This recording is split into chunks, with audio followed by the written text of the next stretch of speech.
believe in God our Father. I believe in Christ the Son. I believe in the Holy Spirit. Mari kita bicara tentang doa. Bukan kehendakku, tapi kehendakmu yang jadi. Saudara, saya catat beberapa hal. Pertama, percaya kepada kuasa Allah. Dan hanya kepada Tuhanlah kita percaya. Percaya pada kuasa Tuhan. Ini spiritualitas doanya di situ. Dan memang hanya kepada Tuhan kita percaya. Beberapa hari yang lalu saya kasih naik sebuah video. Potongan video pendek. Saya tulis di atas. Kecewa ialah. Yang komen paling banyak itu Pak Pendeta Yefta. Kecewa ialah karena terlalu berharap pada manusia. Siapa yang terlalu berharap kepada manusia, satu saat dia akan berjumpa dengan satu kata yang dipunama kecewa. Pernah kecewa? Tidak usah om. Saya lihat yang ini dong, ini muka kecewa semua. Karena terlalu berharap kepada manusia. Kita ini kalau terlalu berharap pada manusia, besok-besok kecewa. Harapan kita satu-satunya hanya kepada. Kalau kita berharap kepada Tuhan, Tuhan akan menggerakkan orang-orang untuk datang. Jangan berharap pada manusia. Kerjakan kita punya, nanti Tuhan kerjakan Tuhan punya. Berharaplah pada Tuhan. Kita suami istri saja, suami istri satu bisa bikin kecewa satu. Padahal kita janji di hadapan Tuhan sehidup semati. Tetap satu bikin kecewa. Bangun pagi kita biar mama apa? Itu karmana aku. Manusia tuh bisa bikin kecewa. Kita bisa kecewa dengan suami juga toh.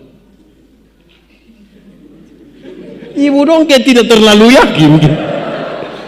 Atau terlalu banyak kecewa sampai su tidak tahu ini kecewa atau tidak lagi. Kita bisa kecewa dengan istri juga. Anak-anak pernah kecewa dari orang tua atau tidak? Pernah. Orang tua pernah kecewa dari anak-anak atau tidak? Banyak. Namanya manusia pasti kecewa. Maka itu berharaplah pada Tuhan. Kita tidak akan ketemu dan dipernama kecewa. Karena kita tahu bahwa Tuhan itu penuh kuasa. Dan kalau dia belum menjawab ini, dia punya rancangan yang lain. Saya mau menaruh percaya saya kepada Tuhan. Jadilah menurut kehendakmu. Minta kepada Tuhan, minta saja tidak apa-apa. Tapi kemudian Tuhan jadi, seakan kita tahu Tuhan yang paling tahu kok. Kadang-kadang orang berhenti berdoa itu kan dia terlalu memaksakan dia pun kehendak. Saya ketemu banyak sekali orang yang bilang, Pak Pendeta, saya berdoa sampai berhenti toh. Karena kita lagi berdoa mencari apa yang kita mau, bukan apa yang Tuhan mau. Berdoalah begitu rupa sampai menemukan apa yang Tuhan mau. Amin. Jadilah menurut kehendak. Tuhan tuh kalau atur tuh luar biasa. Tapi kita yang kadang-kadang tidak mau ikut Tuhan pun mau. Saya ingat saudara-saudara, saudara pernah dengar kisah ini, tapi saya mau berkisah ulang supaya saudara meyakini kalau itu Tuhan pun mau, itu Tuhan paling tahu kita pun kebutuhan. Saya ingat saudara-saudara tahun 1997, kira-kira 24 tahun yang lalu, saya suka seorang perempuan. Saya begini-begini suka perempuan. Dan itu perempuan juga suka saya. Apalagi saya dia pun cinta pertama. Tapi sayang, dia pun mama tidak suka saya. Setiap kali saya telepon itu dia pun mama kayak mau pukul kas mati saya. Satu saat saya telepon dia, non kita ketemu. Waktu ketemu saya bilang begini, Nona, tidak ada orang tua berpikir buruk bagi anak-anaknya. Mereka mau anak tuh menikah dengan laki-laki baik-baik dan bahagia sepanjang masa. Dong besarkan nona dari kecil-kecil sampai sekarang untuk bahagia. Jadi nona ikut nona pumama pumau saya. Dia lihat saya baru dia bilang, "Kak, pumaksud." Waktu dia bilang, "Kak, pumaksud," saya bilang, "Kita dua putus." Dia bilang, "Apa? Putus?" Loh.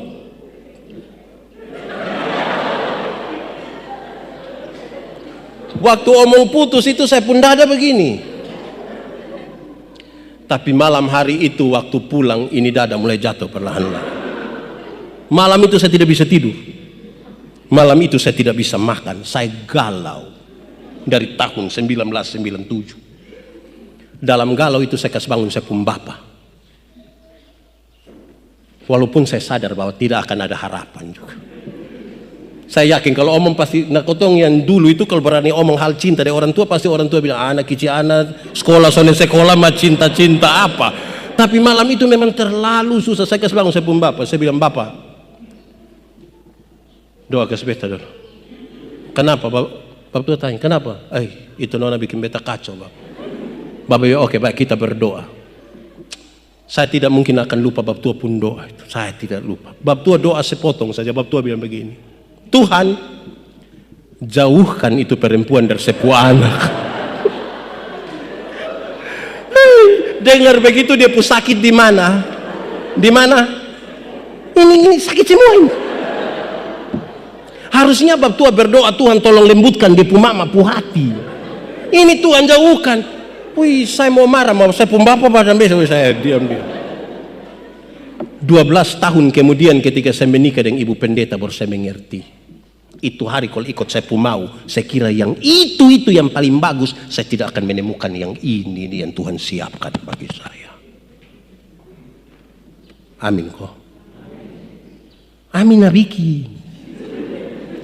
Ini anak nona dong berdoa Jangan bergerak sedikit yang terserah kak. Berhenti. Tuhan atur. Saudara, saya ingat ada satu waktu, itu kira-kira saya kelas 6 SD atau kelas 1 SMP. Saya lahir besar di Soe. Ada satu waktu pesawat lewat Soe. Pesawat itu jarang lewat Soe, tapi itu hari dia lewat. Tidak tahu dia mau pergi mana. Saya lihat begini nih. Saya berpikir, orang macam saya ini kira-kira bisa naik pesawat kok tidak? Karena dulu itu berani naik pesawat itu, orang macam Karmana dulu baru naik pesawat. Yang macam saya bisa naik kok tidak? Berpikir beberapa saat sampai itu pesawat hilang, saya bilang, macam saya ini tidak mungkin bisa naik pesawat. Sudah, diam. Terus datang saya 2 minggu kemudian, datang saya pun teman. Dia bilang begini, "Yandi, lu mau pergi Jakarta?" "Iya." "Lu mau naik pesawat?" "Iya." Dia kasih saya, "Ini tiket." Saya senang sekali, saya lari, saya cari saya pun bapak. Saya bilang, "Bapak, saya berangkat Jakarta. Bapak, saya naik pesawat." Saya pun bapak hanya lihat. Saya bilang, "Ini tiket." Bapak tua lihat bapak saya, baru bapak tua tanya, "Lu mau pergi Jakarta?" "Iya." "Lu mau naik pesawat?" "Iya." Terus bapak tua bilang, "Lu pun tugas berdoa, belajar, berdoa, belajar. Tidak titik. Sama-sama, lu pun tugas berdoa, belajar, berdoa, belajar. Tidak titik." Dia pun sakit di mana? Di mana? Tidak lagi di sini. Tapi saya coba ikut, saya pun bapak pun mau. Berdoa, belajar, berdoa, belajar. 16 tahun kemudian sampai hari ini saya naik pesawat dalam jumlah yang tidak bisa dihitung. Semuanya orang yang siapkan. Saya mengerti firman yang bilang, apa yang tidak pernah dilihat dengan mata, apa yang tidak pernah didengar dengan telinga, apa yang tidak pernah terpikirkan dalam hati sekalipun, disiapkan Tuhan bagi orang-orang yang mengasihinya. Amin. Engkau pun tugas berdoa, belajar, berdoa, belajar. Titik. Engkau pun tugas berdoa, belajar. Harus kasih tahu orang juga. Spiritualitas membangun hidup itu penting. Dari doa, percaya pada Tuhan. Dalam percaya pada Tuhan itu hal kedua adalah mempercayakan kita pun diri pada Tuhan. Banyak orang bisa percaya Tuhan tapi belum tentu mempercayakan diri pada Tuhan. Saya berkhotbah di banyak tempat yang saya kasih tahu. Saudara tahu bahwa Tuhan menggambarkan percaya kepada Tuhan tuh masuk surga tuh sama kayak anak-anak kecil. Ada anak kecil umur 1 tahun kita taruh di situ. Dia pun bapak di bawah. Terus kita bilang begini, adek lompat. Itu anak berani lompat ke tidak? Itu anak lompat ke tidak? Lompat. Kenapa? Dia tahu dia pun bapak tidak akan kasih celaka dia. Tapi sekarang saya taruh dia pun mama di situ. Dia pun mama kayak yang dua ini di situ. Baru dia pun bapak di bawah sini. Terus bab tua bilang, mak lompat, berani.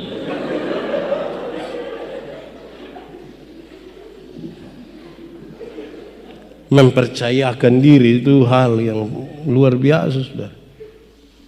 Kalau percaya Tuhan, percayakan dirilah pada Tuhan. Itu yang membuat kita kemudian akan menjadi luar biasa kan. Jadilah menurut yang Tuhan mau. Bagaimana kita mau menurut yang Tuhan mau terus kita tidak mau percayakan diri? Ini ibarat kita tenggelam, kau minta tolong orang bantu kita yang berenang. So kita diam-diam kau palau dia, kau biar dia. Ini kita juga begini. Lama-lama kita dua tenggelam. Percayakan diri. Amin kok. Tidak amin ju, ini amin. Percayakan diri kepada Tuhan. Banyak orang percaya Tuhan tapi tidak mempercayakan diri. Saudara lihat di tingkatan-tingkatannya tadi. Kalau saudara ikut tidak baik, saudara dapat. Ada orang yang sama sekali jauh dari aktivitas rohani, ibadah dan lain sebagainya. Ada yang sekedar hanya beraktivitas rohani. Dia datang, dia siap semua, dia siap khotbah, dia apa, tapi spiritualitasnya bermasalah. Dia tidak percaya Tuhan. Sekarang kita naik lagi, kita ketemu orang yang percaya kepada Tuhan, sudah bagus, tapi kita tambah lagi mempercayakan diri kepada Tuhan. Kita di bagian mana?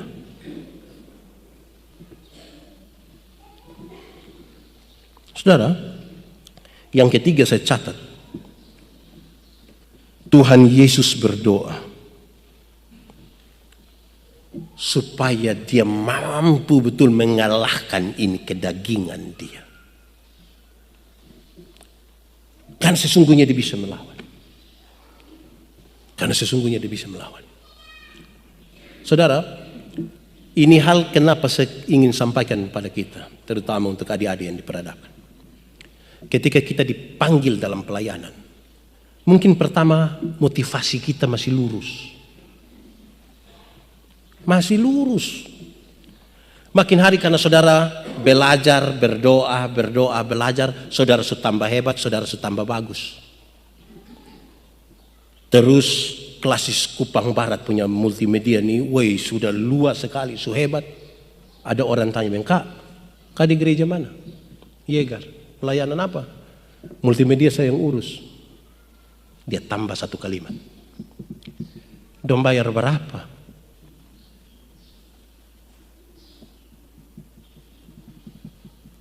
Kenapa lihat saya?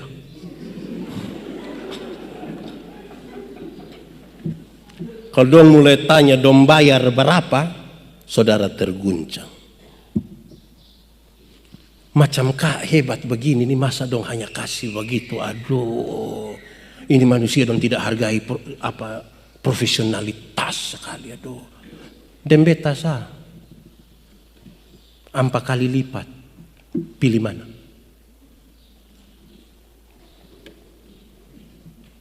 Saya berkhotbah tentang orang Samaria yang baik hati. Saya bilang saya heran ketika itu orang lihat itu orang terluka, dia angkat muat di atas dia pun keledai dan dia bawa. Saya heran. Kenapa? Dulu kan belum ada Auto Innova Auto Pajero Sport belum ada. Keledai itu dia punya Auto. Dia bisa muat di situ orang yang tidak kenal untuk bawa. Saya mau tanya saudara, kalau saudara ada Auto, Ada otot terus ketemu orang sakit di jalan, minta untuk bawa, saudara berani, muat? Berani? Jemaat berani, majelis berani? Ada orang susah, muat, jalan, berani? Yang bilang berani itu karena dia belum ada otot. Kalau dia sudah ada otot, apa dia baru cuci, habis itu dia pu istri naik selepas sendal. Apalagi dia mau kasih naik orang. Jadi tambah hari ketika saudara makin maju, godaannya makin besar. Harus selalu berdoa, Tuhan tolong supaya saya bisa kasih kalian. Karena apa? Roh memang penurut. Tapi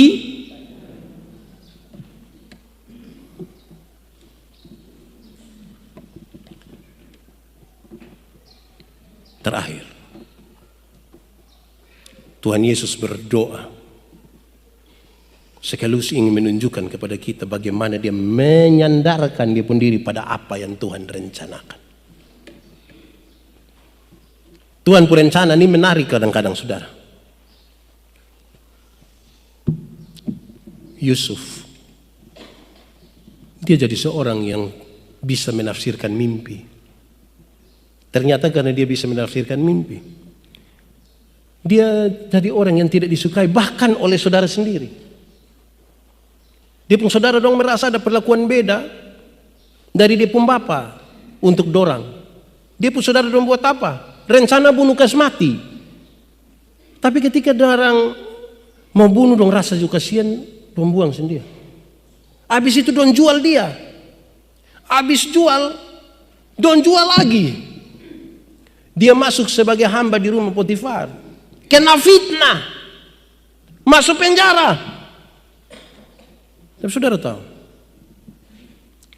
ketika dia jadi penguasa nomor 2 di Mesir, kelaparan merajalela dan dia pun saudara-saudara datang ke Mesir setelah tahu bahwa dialah Yusuf, dan berniat untuk minta ampun di dia. Apa yang Yusuf bilang? Bukan kamu yang menyuruh aku, tapi Tuhan yang menempatkan aku di sini untuk menolong bangsa-bangsa termasuk kamu.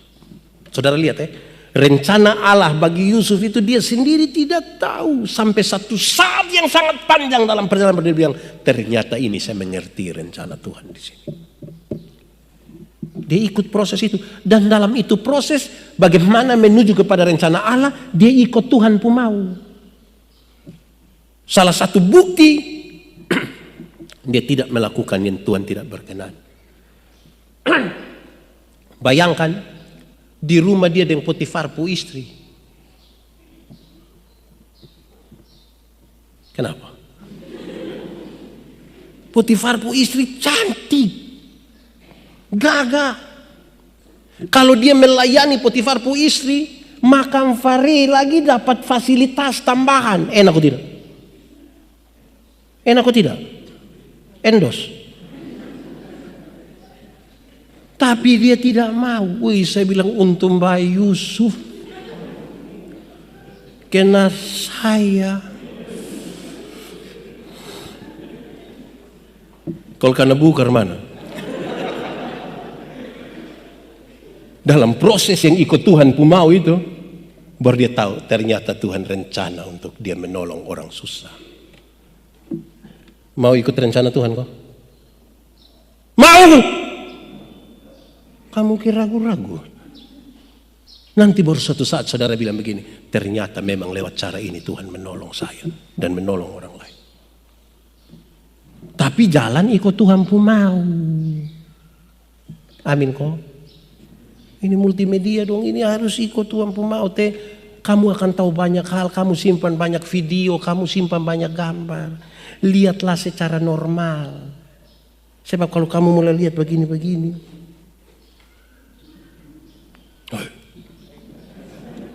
Gisel, itu bahaya itu. Sudah dengar kok anak dong. Ikut satu Tuhan pun mau. Satu saat saudara mengerti, dalam persekutuan dengan Tuhan tidak ada jeripaya yang sia-sia. Tidak ada. Banyak kok, minimal. Saya omongnya minimal. Setia dalam gereja, nanti dia menikah dengan pemuda gereja. Dan saya tidak omong itu. Saya mau kasih tahu saudara, Tuhan itu terlalu tahu apa yang dia mau berikan buat kita. Tapi apakah kita mau percaya Tuhan? Kok tidak? Saudara, saya terkoreksi ketika buat khotbah ini tadi malam. Saya pulang dari sini tadi malam jam 11 kalau tidak salah. Saya terkoreksi betul. Kenapa? Tadi malam saya pimpin satu ibadah di rumah pelayan. Saya tahu betul bahwa spiritualitasnya betul. Kenapa? Pak Yefta saksi hidup.